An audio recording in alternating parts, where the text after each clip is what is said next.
So I hope everybody's doing okay. I myself, I'm okay. I had a rough night as usual, not sleeping well at night. I don't know about the rest of you. Still so much anxiety and thinking about a million people out there that we're praying for. But we'll hopefully learn some Torah together and see if that helps us feel, at least me, feel better. I hope for you also. This last week on Shabbat, we read Parashat Vayikra. And this coming week, we're going to read Parashat Tzav. And then, interestingly, going into Pesach, we're going to be reading Shemini. What's interesting is that this is everything that we're reading. You know that when we read Sefer Vayikra, I think you all know this, it's the one Sefer that most people don't really like to learn because it feels a little bit too detailed and boring about, sacrifices and priestly worship and all the different things that the priests have to do. And I know this weekend when we were reading it's not the same as when you're reading Bereshit and you're stopping every 5 seconds because there's so much to talk about and look at this and Yaakov and Esav and there's just so many exciting different parts of a story or a narrative. So in Sefer Vayikra, it feels like we exit narrative and we get into a very, a detailed piece that we began at the end of Shemot, where we started talking about the building of the Mishkan. However, there is a lot that we need to pay attention to and to learn. So the first thing that we always think about and we always question when we're reading, especially Vayikra, I was going to say the interesting thing is that the Mishkan, which the details started at the end of Shemot and now continue into Vayikra and culminate in Shemini. The reason it's called Shemini is because it's on the 8th day that the tabernacle, the Mishkan, was sanctified, okay? So on that 8th day, that's when the temple worship starts. Although that moment happens in the beginning of Chodesh Nisan, which is the month that we are currently in. I don't think a lot of people make that connection, that the tabernacle is being established in the beginning of the month of Nisan, which is when we celebrate Pesach.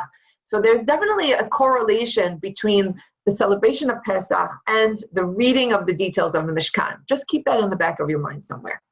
So when we're reading all of this, and we're going to try and experiment with each other today, okay? So far, there's only 7 to 8 of us, which is better. It makes us think a little bit about our attitudes towards ritual. That's definitely something I think about a lot when I'm reading these parashiyot and I'm reading all of these details. In the modern era, when you're reading about sacrifices and the sacrificial experience, I think it arouses some very strange feelings. Is that something that we would want again? Is it not something that we would want? So what I'm going to ask you to quickly do is you're going to type in yes or no in the chat room, but you don't have to. If you can't type it in, don't worry. And here's my question. Would you want, if in an ideal world, would you want sacrifices, korbanot, to come back? Yes or no? Just out of curiosity. And let's see if this works. This is a group learning experience. No. Weird feelings about it. No, not one yes yet. Okay, no way. No capitals from Jeffrey Dweck, no. I'm waiting for somebody to say yes, because just to be a contrarian, Husband says yes. Okay, we have one. Def not want to say yes, but no. Yes, but no. But what if it's not an animal, Marishama says. My husband says a big yes, and he cannot wait. Jennifer Ash. Okay, yes. No, please, from Big Mama. I don't know who you are, but I like your screen name. Okay. Only Mincha from, I don't know what your name is either. Somebody on iPhone 2, if you could write your name in, because that is a fascinating, very interesting answer. And so whoever just wrote that answer, only Mincha, can you tell me who that is? Are you willing to participate with me a minute? At least, okay. So I'm going to start with Jeffrey Dweck. Jeff, are you there? Are you willing to talk to me in the middle of this class? You want to unmute yourself? Oh, wait, you don't have power to unmute. I'm going to give you the power. One second.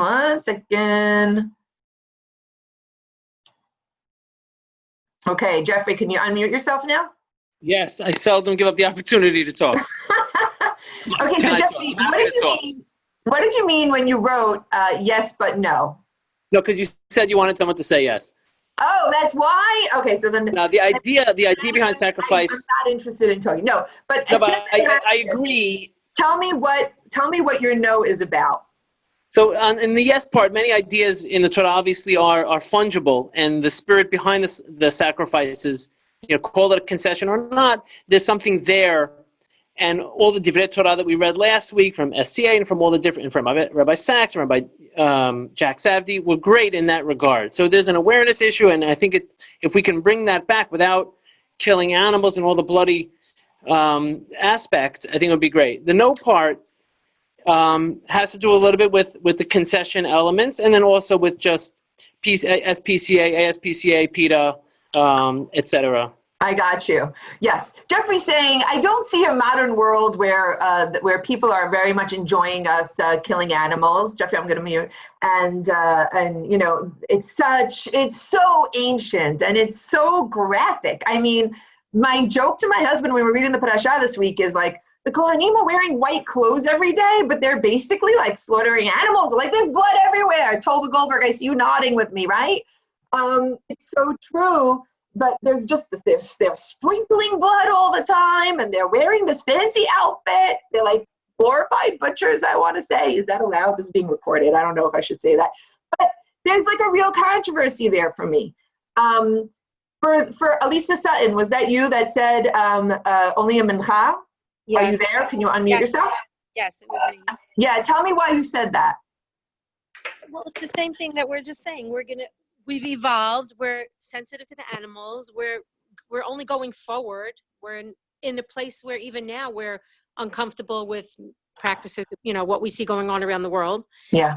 So we're going to be in a different place. But if we still want to offer something, if we give produce or something like that, we can understand it. It's right. It's more sensible for our state of mind as evolving humans. That's how I feel. Yeah.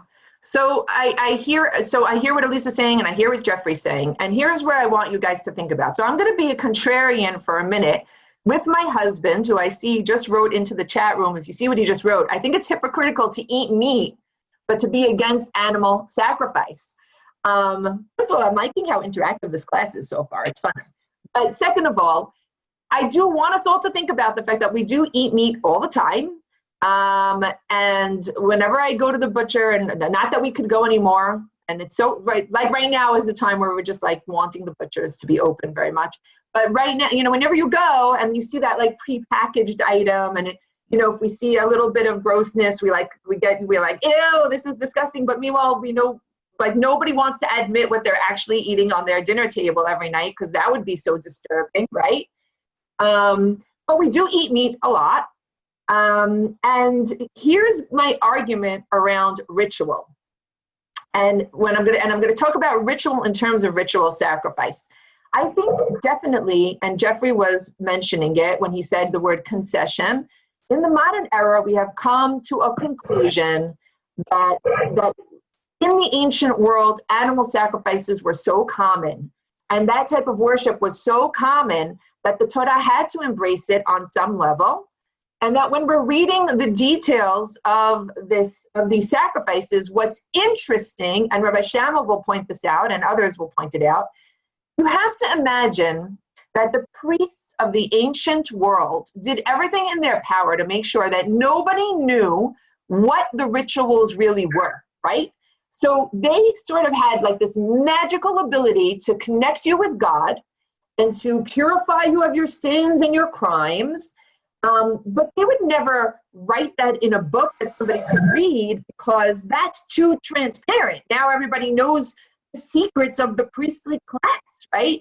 And maintaining the power of the priests, one way to do it is by keeping that a secret. So one of the great innovations of the Torah is not only does it not allow that to be a secret, it will give every little detail to the lay reader, to all of us, that we could all read, so that if we ever go to the priest and he's like, oh, for that, you're going to need to bring 10 bulls, and most of them are going to go into my personal pen in the back.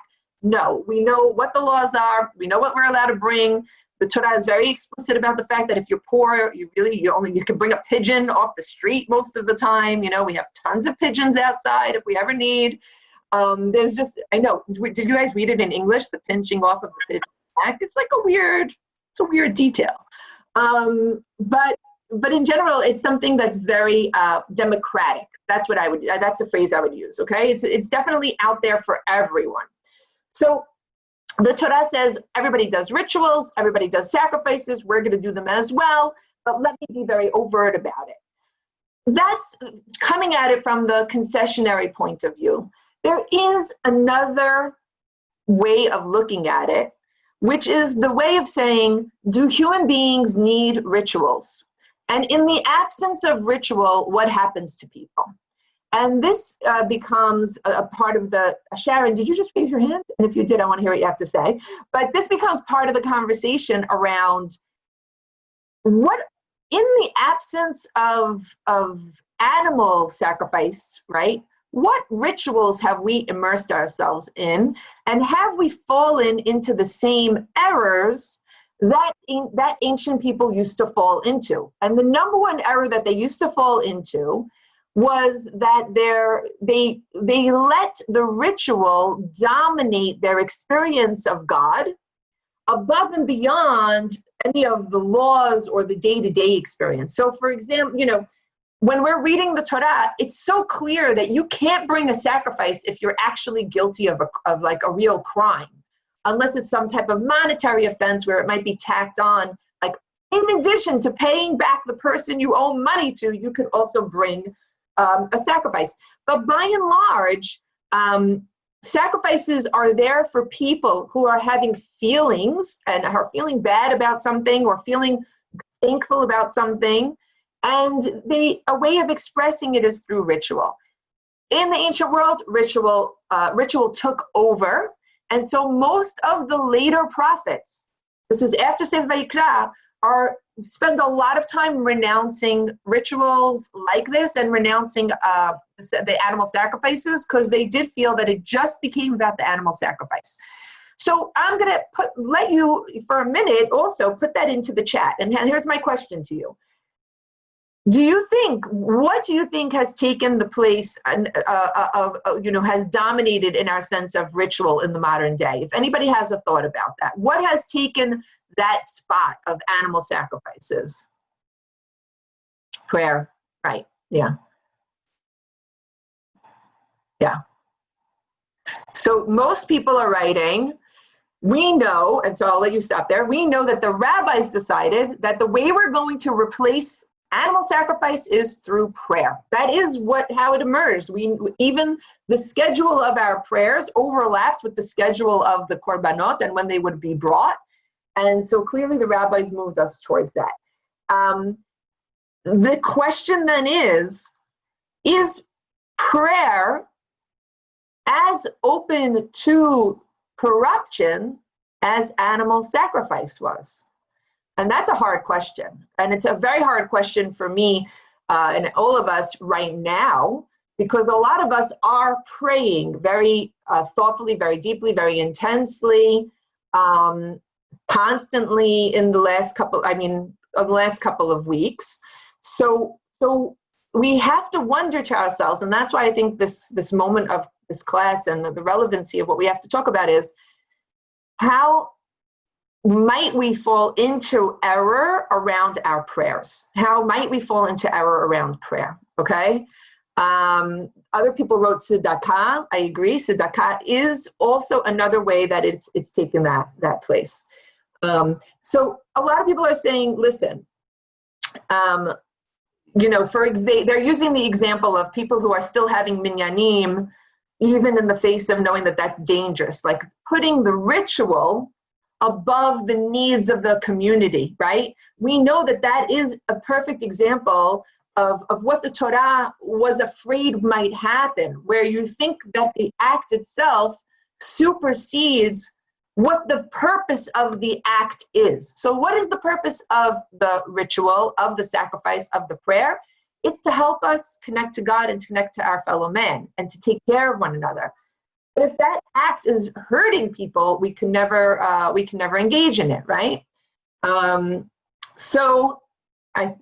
Margie Matthews is saying, on a practical level, I think praying robotically without any sort of meaning or emotional connection can be in danger with tefillah. Margie, you there? That's a beautiful piece of writing. I think it's very, very true. But with the caveat that I always like to give, which is this. We have to keep in mind that the Torah gives us not just korbanot, but many, many rituals to help us organize our life and to help us organize our systems of being. We are not able to be in a constant state of awareness and logic and intellectualism around these things. We all know this, right? That you might be kissing the mezuzah, you're not always kissing it with, oh, I'm thinking about God. Sometimes you literally just walk through the door and you automatically just kiss the mezuzah and it's very robotic and you're not giving it a thought. I don't think that makes kissing the mezuzah avodah zarah, right? And I don't think that praying robotically makes prayer avodah zarah. But when we start, and I think everybody in this class really knows this, when we start to think that there is a magical power to the prayer itself, right? That there is a power that even if I don't know anything about the mezuzah and I'm not even thinking about God, I'm not thinking about my fellow man, that the act of having the mezuzah itself is the holy object, right? When we think, I'm seeing Rachel Irani, when she wrote, when we focus on the quantity of prayer rather than the quality, Rachel, good point, right? That's when we fall into a dangerous place where we're only thinking of it in terms of that rote message that we have, rather than really, really being introspective. You have to imagine in the ancient world, and I do imagine this a lot, you come to the temple. First of all, the journey to the temple itself, right? Wasn't that part of it also, that you take it upon yourself to make the journey? And that when you're there, you're surrounded by all of these other Jews who are there as well. And then you watch the animal being sacrificed, and you have to have the thought that you're basically like putting yourself in the place of that animal, and you're giving of yourself, and you're thinking of yourself in that way. I do think it was probably a very powerful and impactful moment. I actually think that we have to work much harder without the physical to reach that level of what I hear a lot of you saying here, kavanah, right? To reach a level of kavanah like that is very, very difficult. So people are writing about Tehillim readings, but I always say about Tehillim readings, for me, the power of reading Tehillim is the power of doing something as a unit, of people doing something together in harmony, in friendship, in mutual thought for one another. And I actually do like the way that the pirakim are being broken up, where one person's reading 1 and another person's reading number 5 and somebody else is reading number 27. And it's just this feeling of unity in independence. And I don't want to be dismissive about it, because I've been doing it myself, and it's something empowering when I'm reading my one little psalm to know that so many other people are reading theirs, and that we're doing it individually but as a unit as well. I do wonder and get worried that people are only reading it in Hebrew, let's say, and if they don't understand the Hebrew, I want them to be reading it in English. I want them to be feeling the power of the words, but even if they're not feeling the power of the words, they know that what they're trying to do is to connect to God and connect it to their fellow man. And that is what gives it the power. And that is why it is a very necessary tool. I'm going to take a pause because my chat room is exploding. Let's see what you guys are saying for a minute, okay? Minyanim, Tzedakah, that was before. Everything could be corrupted. Rachel Novik says, everything could be corrupted, unfortunately. We have constantly to be aware and connecting to God. It can't be rote. And a lot of people agreed with what Rachel said. Over-ritualized tefillah, Sarah Sarway says, lacks meaning, but it is done as a task. And Margie agreed. Mara Shama says, allowing the ritual to allow for interpersonal corruption by having the person feel his prayers cover him, right? This idea of, I did the prayer, so now I'm good, always a danger. and only pray when we need something. And I'm going to skip down a little bit because for me, this is, everyone is rooting. I like what Celeste says here. She says, you know what? Everyone is rooting for the sick person. And that's really what's so true in the prayers that we've been doing.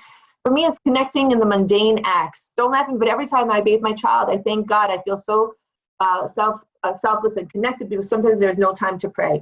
I feel the same way when I'm cooking dinner for my kids. It does feel like a spiritual and holy act. Basically, what we've said together right now so far is that we know that every act could be corrupted and every act could be kedushified. That's the word we use. We can make it kadosh. And the clear message of the Torah is the work you have to do to make sure that your acts are holy is very, very difficult. We'll take in the absence of that ability to really have those deep thoughts, a rote action is okay.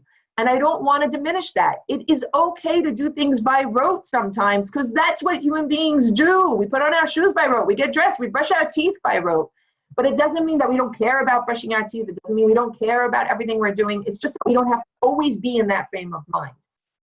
That said, in these days, when we're really, really trying to reach out towards God and our fellow man, we have to, I think actually that we're all in a very heightened state of awareness right now, in a very heightened state of connectedness, which I think is lending a very high degree of holiness to the acts that we've been performing. I think a lot of you are feeling that way, no? That there is something a little bit of more intense about the daily rituals of our life right now. Even when we sit down to eat dinner with our family, something feels different.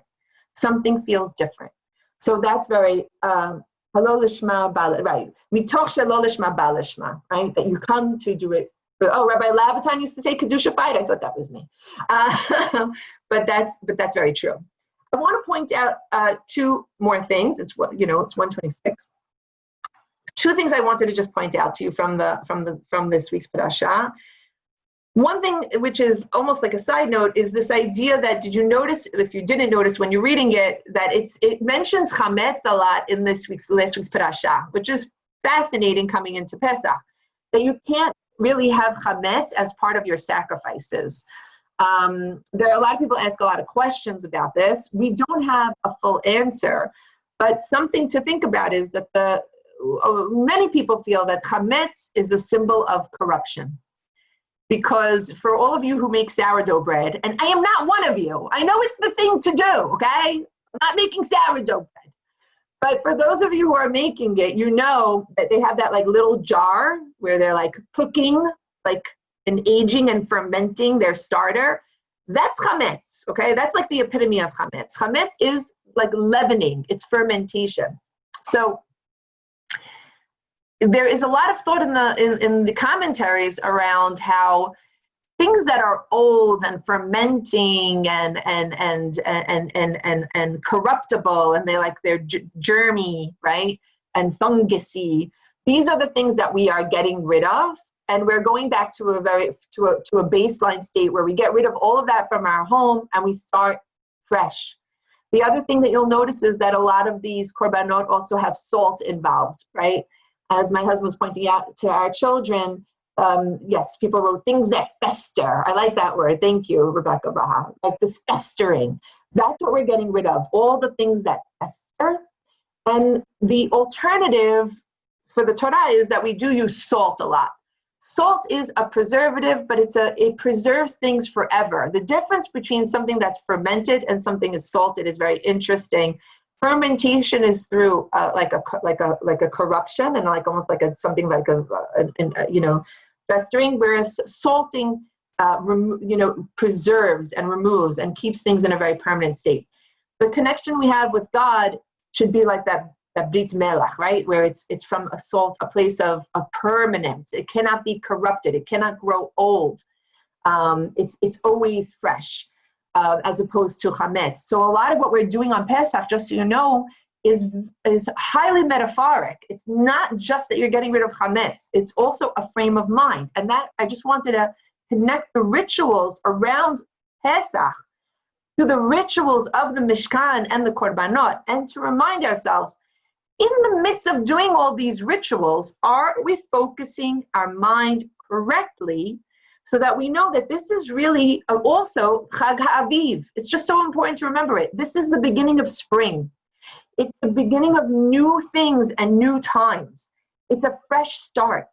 And when we're cleaning our houses out and we're preparing for this holiday, aren't we all, especially this year, praying and praying and praying that things start fresh, that things are renewed, that we have an end to corruption, to the old ways, to the things that brought us down, to sickness and to disease, and that we move to a fresh start, the flowers blooming, to things growing, right? Have you all felt this way, that whenever the sun comes out, if things feel like there's just hope in the world again, yeah?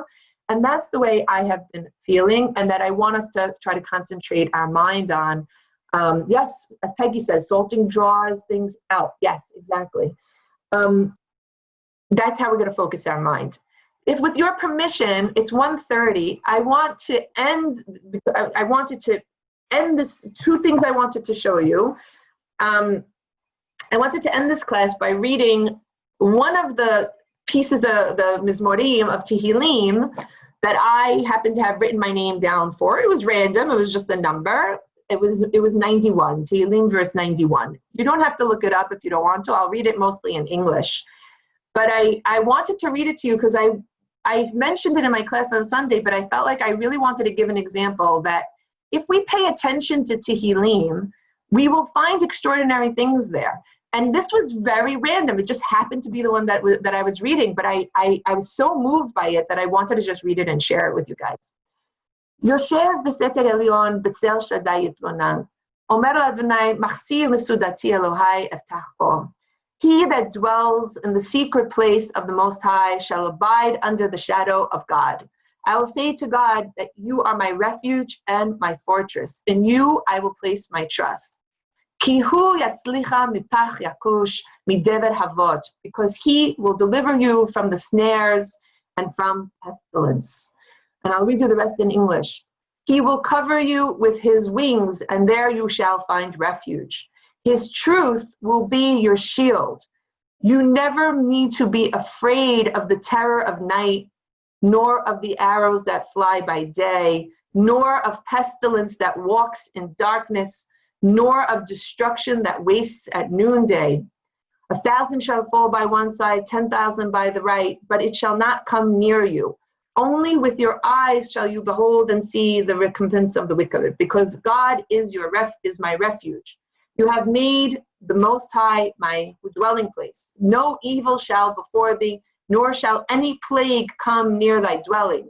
For he will give his angels charge over thee to keep thee in all thy ways. They will bear you on their hands and will not let your foot dash against the stone. There's more to it, but do you see how, it's so beautiful and so powerful. The words of a random Mizmor of Tehillim that I opened just because I happened to put that number there basically are saying there is protection there for us. There is connection to God there for us. There is that in the world that cares about us, that wants to see us protected and safe, and that a lot of what we have to work to do is to work really, really hard on that connection, accepting whatever may come, knowing that we have that degree of unity with the mission of the Torah. I don't use the word faith. It's, if you know me, I don't use that word a lot because I think it's an abused word. The word I'd rather use is when we feel very connected to the mission of the Torah, to the mission that God has set before us, of being kind to one another, of protecting this world from evil, of being the force of goodness in this planet, of working with all of our might and all of our power to push back the darkness and push back pestilence and push back all that is evil. Our connection to God will be profound. He will be covering us. He will be working with us side by side and holding our hand through that. And I think when you read Tehillim in this way, with real depth and real connection, it's different than just reading Tehillim by rote because it speaks to you in a different way.